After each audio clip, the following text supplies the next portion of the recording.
Hey guys, Sacred Spear here, and in this video I just want to talk about some of my expectations and some ideas for what I think Update 3.0 as well as Book 3 may offer. So first off, I want to set the stage and I want to discuss what did we get in Update 2.0 last year. So first off was obviously the entire Book 2 introduction, story chapters. We got the free Fjorm unit reward just for being Chapter 1. Legendary heroes were introduced because Fjorm was our free legendary hero. That also brought in blessings. And then onto the major gameplay updates, we had the Weapon Refinery, which was a really pretty big addition to the game, honestly. It buffed a lot of weapons, and it also helped out units who didn't have preferred weapons get a little extra stat points to compete with those special effects. It also gave a buff to daggers and staves or staffs, because when you upgraded them, they got a little bit of extra effects that other weapons didn't exactly get. They also lowered cooldowns for certain specials, and that includes things like Glimmer and Astro and the AoE specials. And we also got a barrack size increase. Obviously that's probably not going to happen again this year because we got the whole combat manuals introduced. They also lowered the stamina cost for story maps because I believe story maps were like something like 20 plus stamina for some of those, and it was really punishing if you failed them. Basically they just adjusted it so that every like lunatic map didn't cost 20 plus stamina anymore. Everything is now 10 stamina max, which is really nice.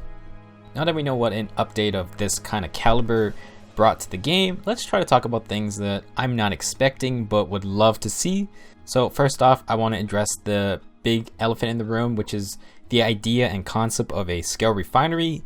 First off, I want to make it very clear that I don't think there was ever any indication that a scale refinery is happening. This is just something that people really kind of want because of the whole weapon refinery system, as well as the introduction of tier 4 skills and the power creep that they bring in, such as Deathblow 4 and things like that.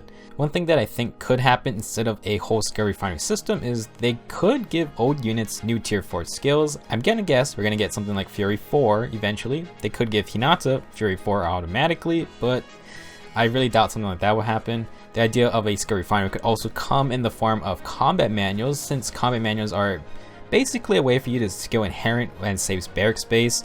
They could just pass out more combat manuals and you have skills that way, or you could purchase combat manuals. I don't know how they would do it exactly. I think people have latched on to the idea of a skill refinery because the weapon refinery did make a very big impact. I mean, not only did it allow units who didn't have legendary weapons to pretty much let them have better weapons to some extra stat points, but it also gave us unique refines for legendary weapons, and I think honestly that's been something a lot of people have enjoyed throughout this whole year. In Update 3.0 we already know that there's going to be 7 new weapon refines, so that's going to be pretty interesting. So I think for the most part the weapon refinery system was a pretty big success, which is why I think people were kind of hoping that the same thing happens for skills. This is something I would like to see in some form, but I wouldn't get my hopes up for it to happen. I know a lot of people are hyping up this idea, but I would really not get overexcited about it. If it does happen and it's done well, I'll be pretty happy myself. So I think another thing that people want to see, but I'm definitely not expecting, is some kind of new content mode. And I'm going to say specifically something new for PvE. 8 through raids is cool, it's new, but it's definitely competitive. It's literally you trying to annoy another person so that they lose and you win, and vice versa. I would love to see another PvE mode besides Tempest Trials and Voting Gauntlets, because while those events have, I would say, become better overall for everyone, I think people are getting tired of just those two things over and over and over. It's kind of getting very predictable. I wouldn't say having these consistent events is bad, it's just that I think people want something else, because when they're not going on, all that's left is Arena and Arena Assault and now 8th the Raids, and all of those are very much PvP, you trying to compete with someone else, and people just get annoyed. I think heroes would benefit a lot from something that is more cooperative in nature. Doesn't have to be co-op necessarily, like you literally sharing a map with another player, but something where everyone is working together for some kind of common goal, or just rewards in general where everyone can benefit. I'm just going to use Greil Lost's raid event as an example. Greil Lost as a whole kind of uses co-op as a main aspect to it, and the raid is just kind of a extension of that, where you're working together with 4 other players and you have 16 different units all beating down this giant boss, and everyone gets rewards at the end. I'm not going to claim I know what exactly people want or what the game needs or how it's going to work exactly, but I do think that something needs to change. Either changes to like the Tempest Trials or Voting Gauntlet formula, I mean different kind of rule sets for each time it appears, or a completely whole new mode. I'm gonna almost guarantee that Aether Raids was Intelligent Systems' new big mode. Like, that's their new thing that they want everyone to play, and because of that, I'm not expecting to see any kind of announcement for a new type of content this time around. It would be nice, but I really don't see it happening anytime soon. Another thing that I don't think we're going to see in Update 3.0 is the idea of beast units. They have to be coming eventually, right? But I don't think this is the time that's going to happen. It's definitely possible that they do introduce beast units, because if there was ever a time to introduce a whole new unit type like this, then Update 3.0 would be pretty darn good. However, because I'm pretty sure they want Book 3 to be the standout feature, I don't think we're going to see beast units just yet. I really don't know, like, if the introduction of beast units will really change the game. I mean, how exactly would they work? Are they going to work like colorless melee, or are they going to have more interesting rules to them? I'm not entirely sure how Intelligent Systems will handle beast units. I mean, I do think they will come eventually, but I don't think they're going to share the spotlight with Book 3. Another fun idea to entertain is the idea of a Smash Bros collab. I mean, the whole Book 3 teasers with them saying that day the light died, and the whole Smash Ultimate's World of Light campaign. I mean, it could happen. I mean, gacha games tend to have collabs, and having other Nintendo characters and Fire Emblem Heroes would be really awesome, and I almost guarantee would sell pretty well, especially if you had like the main people like Mario and Link. Problem with this idea is that Fire Emblem Heroes has never had a collab so far, and we're almost 2 years in at this point. And we can't even get all the actual Fire Emblem characters in the game anyway, like in a timely manner. It's just been alt after alt after alt, with seasonal unit alts, which, you know, I mean, I understand why they do it, but at this rate, we're just gonna have to accept that unless Heroes is running like 5-6 years from now, definitely not gonna see every single character from the series in this game. I will also continue to put out there that if Book 3 is somehow, in some ridiculous fashion, related to Smash Bros, I will 5-star plus 10 a Bartray, because the idea is just so ridiculous and crazy and amazing at the same time. It's just, I don't know. I will literally waste 200,000 feathers if this happens. It would be amazing. I like 99% not going to be related to Smash at all.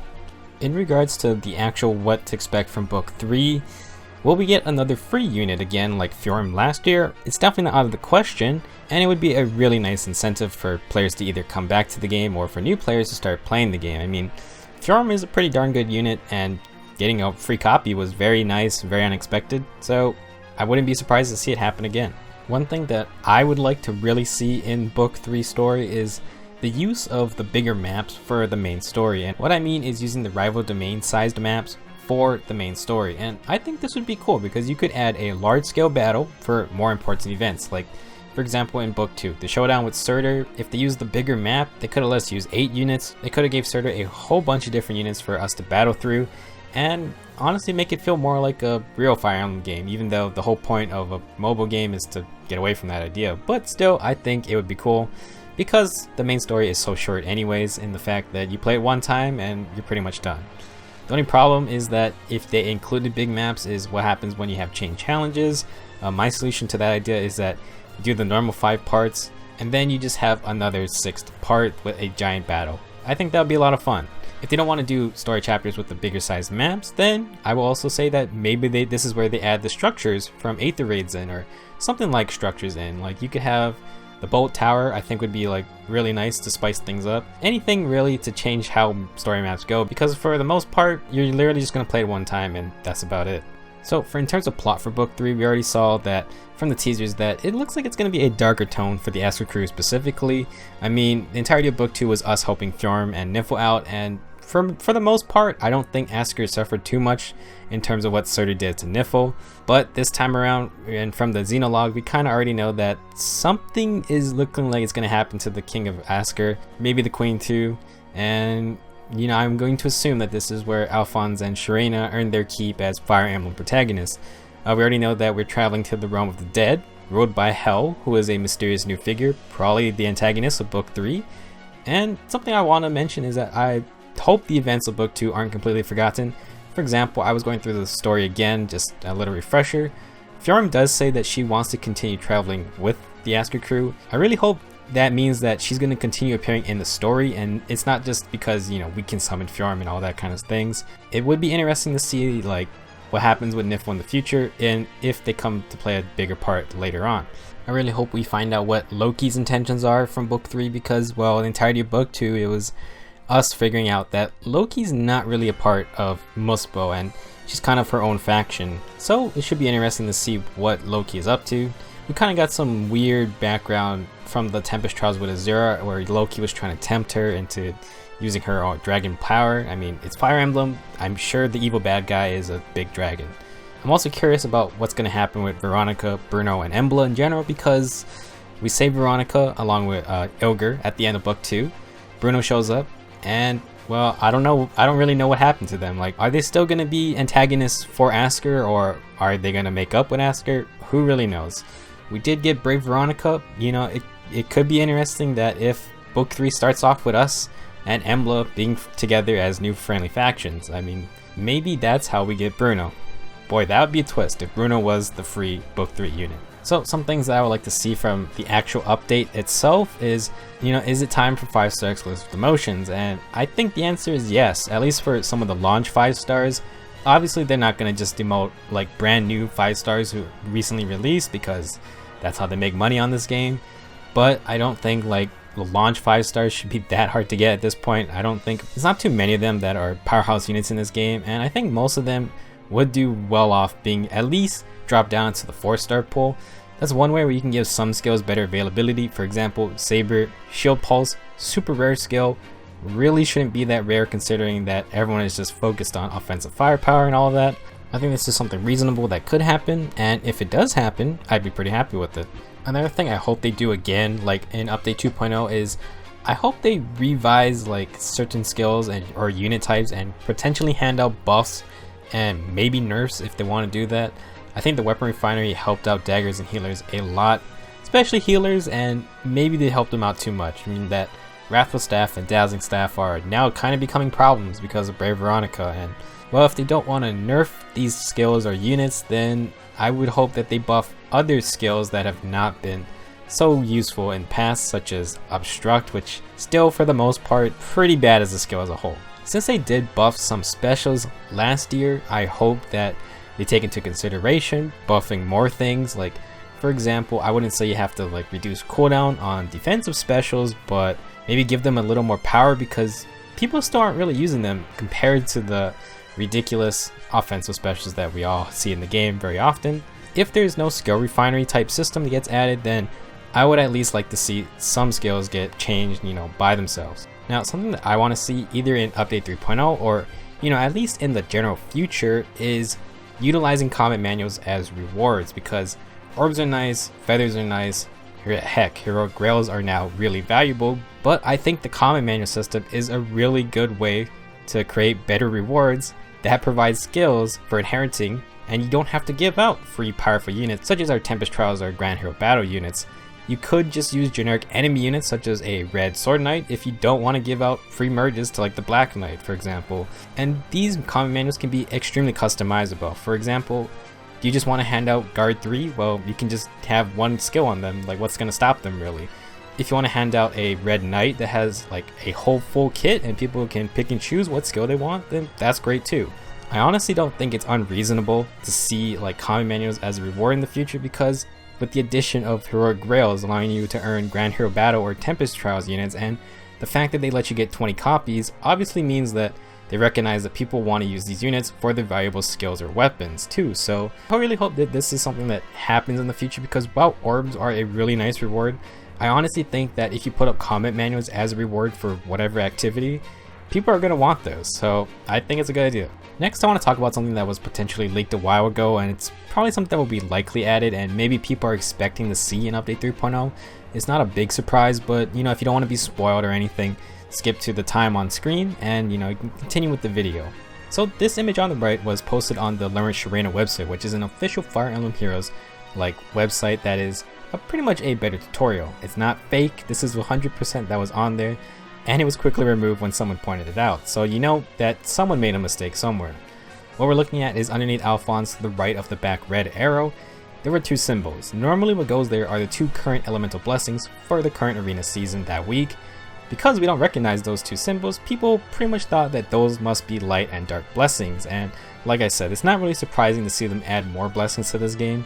There are light and dark affinities, so you know, we could have light and dark legendary heroes. I wouldn't be surprised by that at all. I don't think this is going to be announced in update 3.0 because they did make a big deal to announce changes to the current blessing season order. They're making either corrections or they're changing it. I don't really remember which one, but there's no light or dark blessing on there obviously, so we're not going to see these for a while. These could be like an update 3.1 or 3.2 feature. I just wanted to point out there, if people were expecting this, I don't think they're going to announce it just yet, even if it is happening. I think there is a good chance it is happening, but you know, I'm pretty sure it was just some poor dev's honest mistake when making this image for the website. So that's pretty much everything I wanted to talk about. Obviously, not all of these things are going to happen, or maybe some of them will, hopefully. Here's how I think the Fae channel tomorrow is going to go over. Probably they're going to do the banner reveal because there hasn't been a video yet and this banner is coming out very soon. It's probably going to be something very safe. Like, this is a huge update 3.0. It's probably going to be something popular to bring people back in, and I wouldn't be surprised if it was Awakening. Last year for update 2.0, they didn't really make a big deal out of it, but the banner for book 2 starting was the Fate's children such as Soleil and Sigbert, so I wouldn't be surprised to see Awakening here.